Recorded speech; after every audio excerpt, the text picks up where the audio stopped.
Hello, my delicious co-creators. Lilou here on the Juicy Living Tour. I'm actually in Paris today, and I have a very special guest, a special conversation. This is part of life, and I love it when life shows up this way. Thank you, Danielle, for showing up in Paris. Oh, my God. Mon plaisir. I'm very happy to be here. Thank you, Lilou, for inviting me. So this is awesome. You're actually quite something. It will be hard in one video to summarize all the knowledge that I have next to me.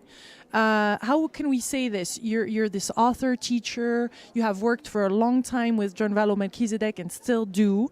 Tell us, how would you summarize your work, really, in a nutshell? Right? I mean, you are the author of this Now is Eternity. Well, I think I'm a normal person. I don't think you are.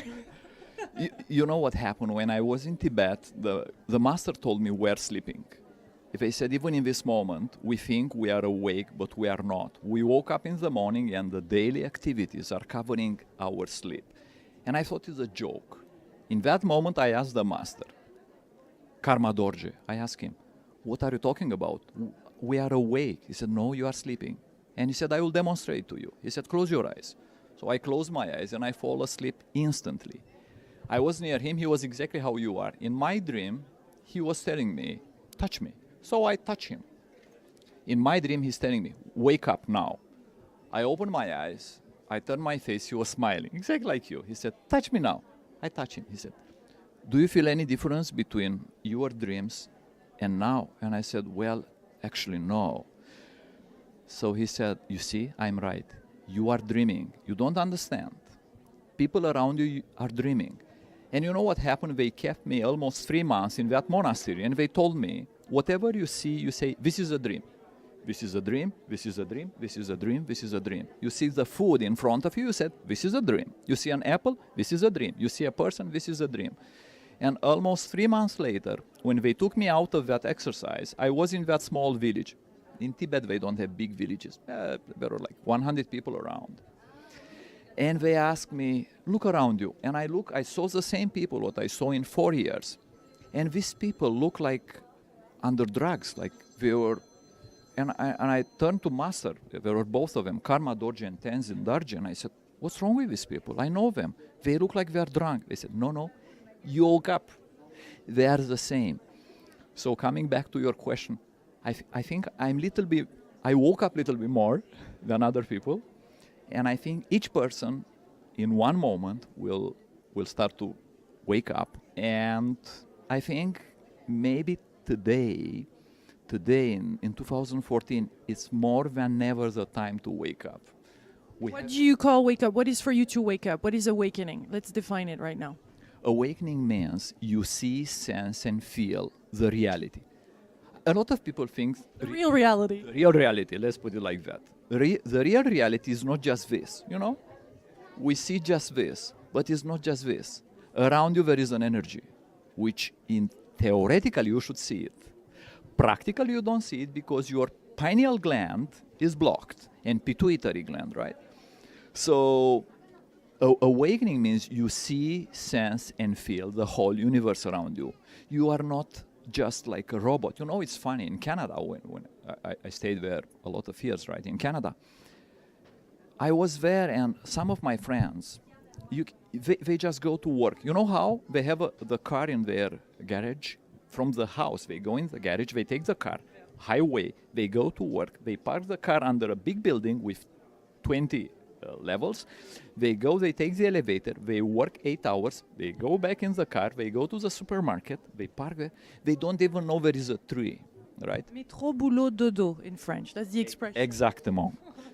Exactly. So, and it's not just Canada, all over the world is happening. People forget that there are trees. Yesterday, I told you, in the Parc Monceau, I saw this tree. I had tears in my eyes. I touch it, I kiss it, you know.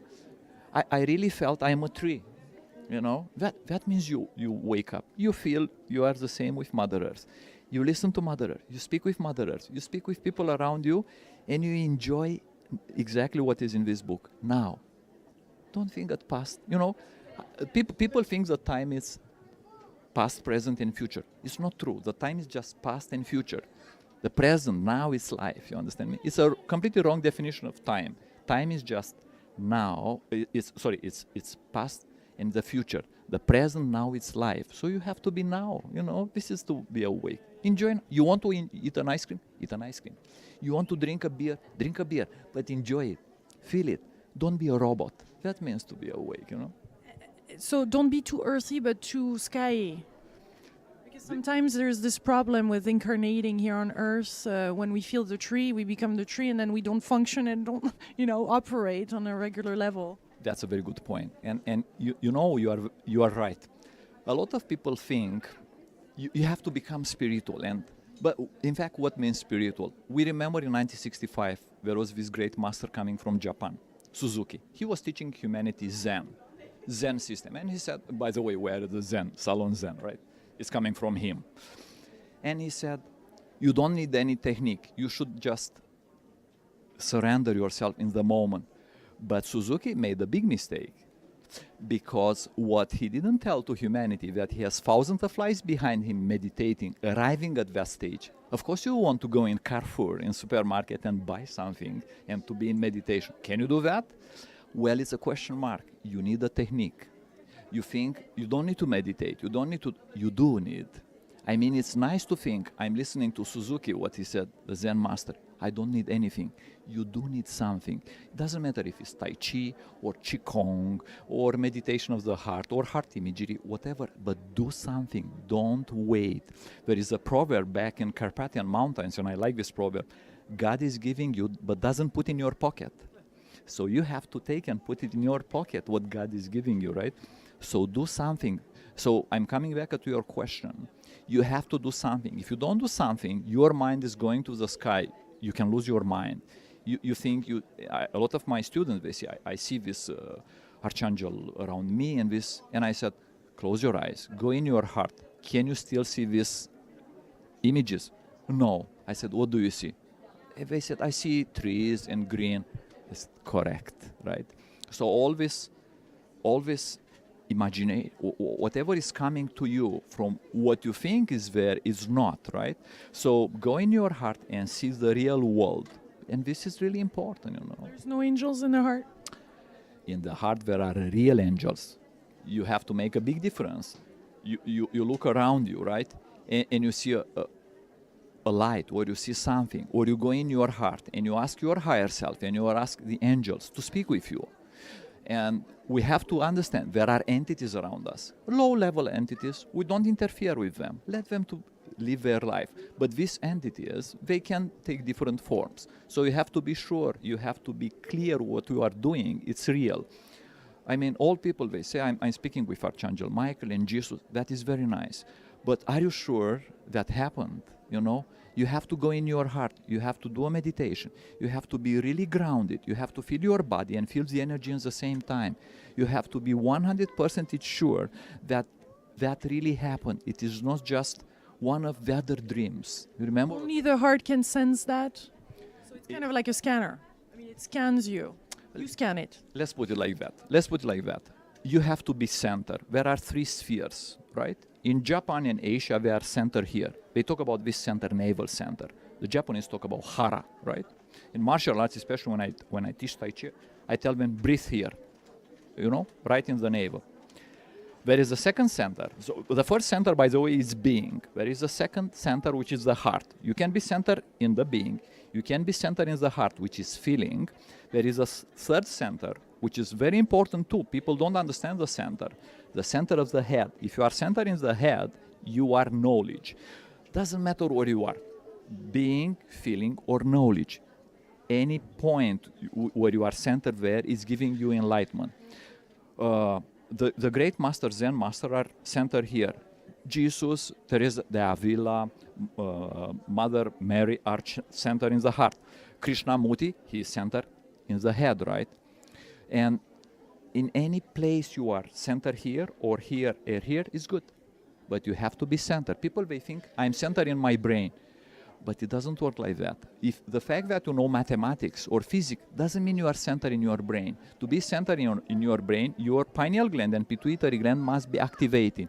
And you should be right in the middle of this sphere, what we call halo.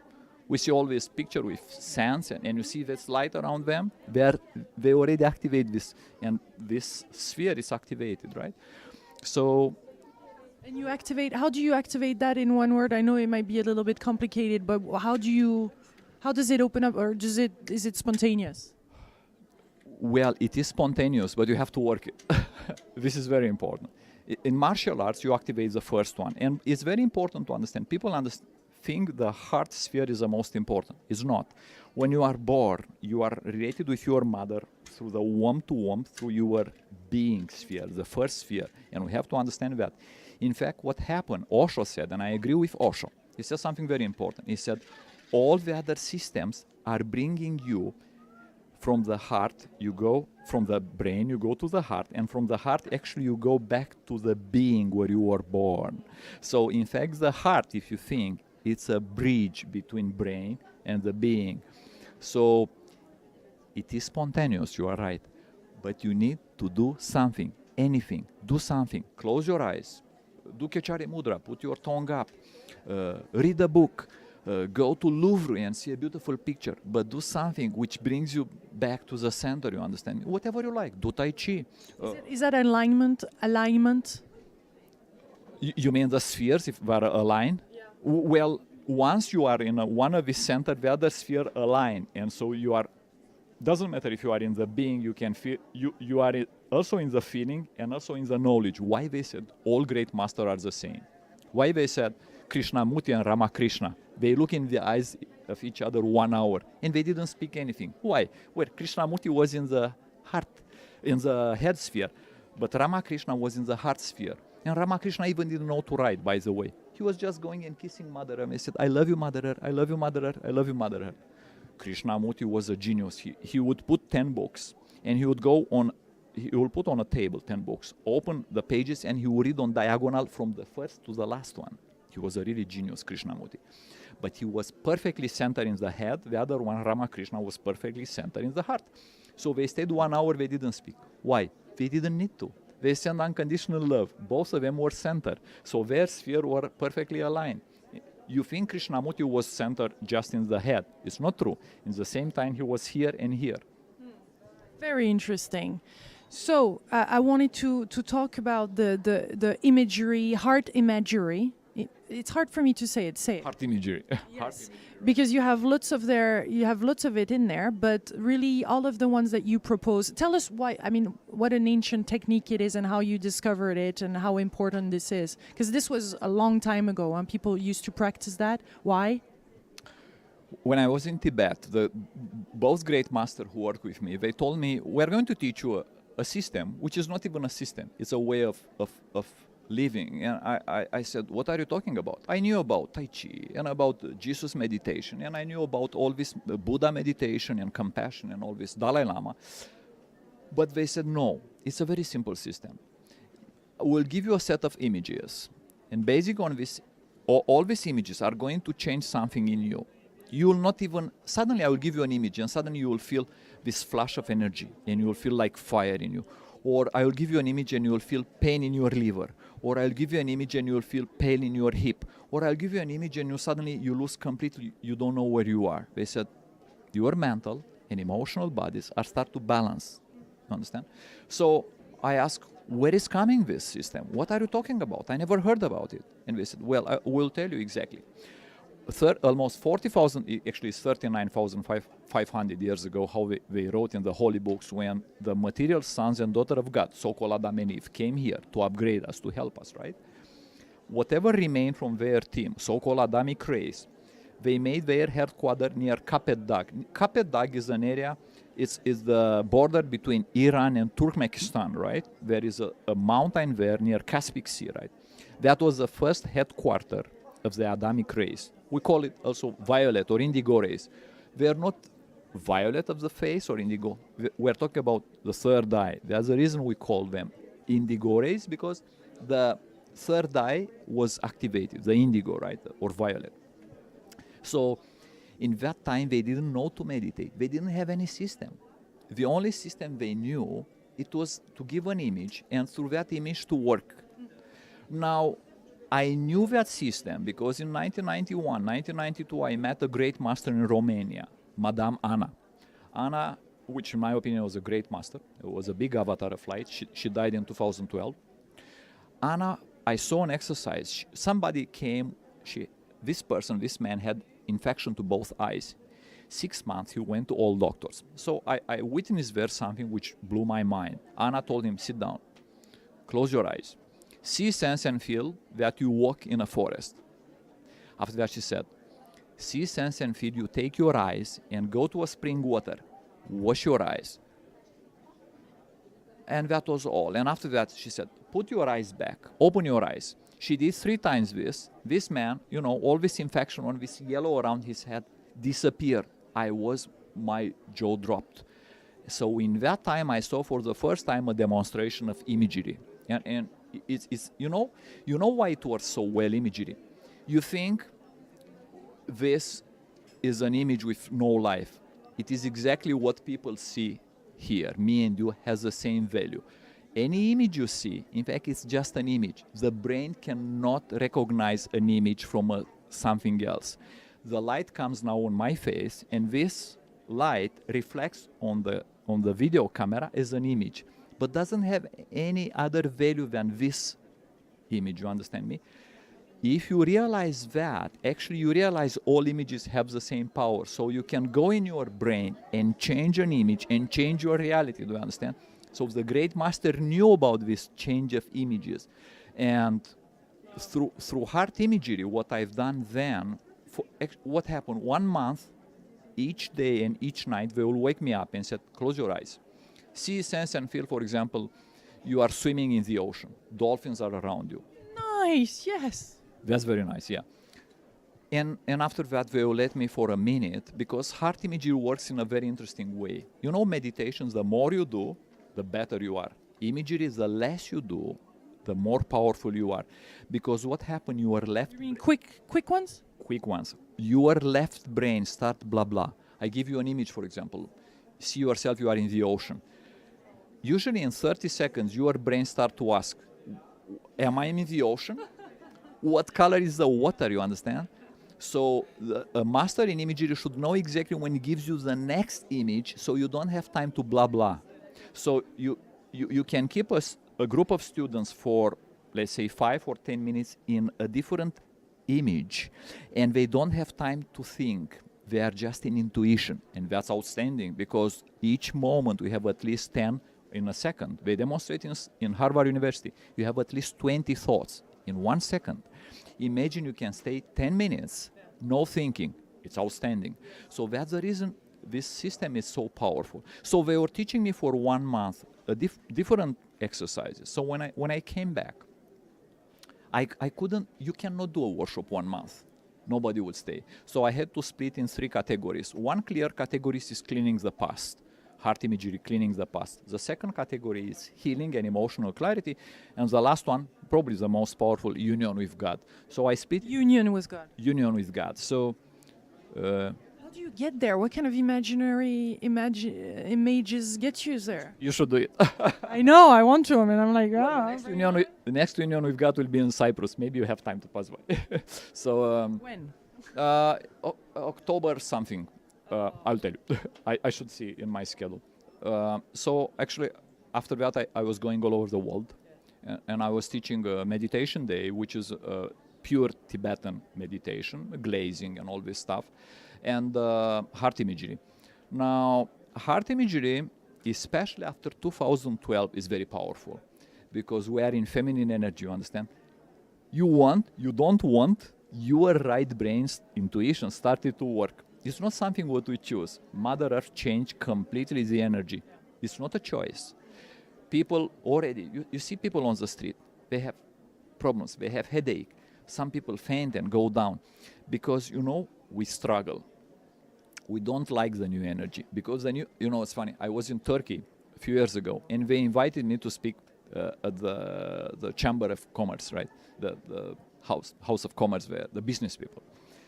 And it was end of 2012. They said, we cannot do business anymore. Whatever we schedule doesn't work. I said, congratulations, exactly. Because it's a new energy, you understand me? Why all these big companies, which are able to change now, in this moment, any products, they are successful? Because this is feminine energy, you understand? You don't fight. You go with the flow. Whatever you decide today, tomorrow might not work. You should decide, like, I don't know what you decided today. I came here, and here we are, You didn't think, is Daniel coming here today? No. I just... You showed up. Exactly. And we have this thing, In fact, this is how feminine energy is working. It's giving you what you need in that moment, in that time. I'm amazed by it, and I think a lot of people are, because at the same time our mind tells us, but this is impossible to function in this way, or for big corporation to just be in the moment. There needs to be some plans. There needs to be, is there a blueprint even? Is there a destiny? Is there something already written? How does this work then? Let's put it like that. We are a generation of sacrifice. I will tell you why. We are born in a masculine energy, but we will die in feminine energy. Because the energy changed after 2012, right? So, in a way, we are the happiest generation on this planet, because 26,000 of years, right? The Earth is moving in masculine energy, male energy, and now we are in this. Actually, we are not 100% in feminine. It's a transit period, right? We're hybrids, yeah. Correct. So it's not easy. I understand my friends. They said, I don't know, Daniel. I was driving the car. It was funny. A few days ago, I was speaking with somebody in Wales. I was driving the car and I forgot the road, where I'm going. It's feminine energy, You need to be in this moment. Maybe you need to stop and drink some spring water. Maybe you need to look a little bit at the sky to reconnect with yourself. And after that, start driving the car again, Don't be a robot, And people don't understand that. It's not just they don't understand. Some of them understand. They don't want to change, you understand? And for these people, it's going to be painful. Is that the ego?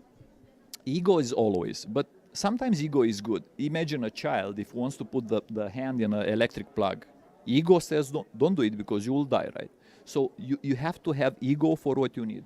In order to go somewhere, you need ego, right? You need to use your left brain, you need this. So, but the question is, how much? Is ego just 5% and heart 95%? If that's happening, it's perfect, right? Do you think Krishnamurti didn't use his ego? He did, right? But he was traveling, right? You need to go in the airports. You need to have a schedule. You need to have a ticket, right? But how much you are using your ego? That is the question. And in what way? Are you using in a constructive way? Or you are using destructive way? Look what's going all over the world. Wars and all this stuff, right? And the ego tends to create those agendas. I mean, or those plans. Those company creates those could be creating those plans before from the ego perspective. Yeah. Now it has to change. I mean, how do we actually live that future that we want to live? But though there is this now that is eternal. It is very simple. I will tell you. I remember I saw something very interesting. We were talking about the main student of Buddha, Ananda. Ananda, right? Ananda, for 40 years he was near Buddha. But in one day it came somebody from a corner of India. And he was at the Buddha feet there, and Buddha just touched his head, right? This new person. And this guy started to dance and was singing. He became enlightened. Ananda, who was near Buddha, he said, Buddha, what are you doing? I'm from 40 years near you. You touched my head hundreds of times, and nothing happened to me. How that's possible? I'm telling you how it's possible. It's called surrender. Ananda never surrendered to Buddha. His ego made this like a sort of wall, right? And because he never surrendered to Buddha, he was not... You know, the master is like a mountain, and you are like a valley.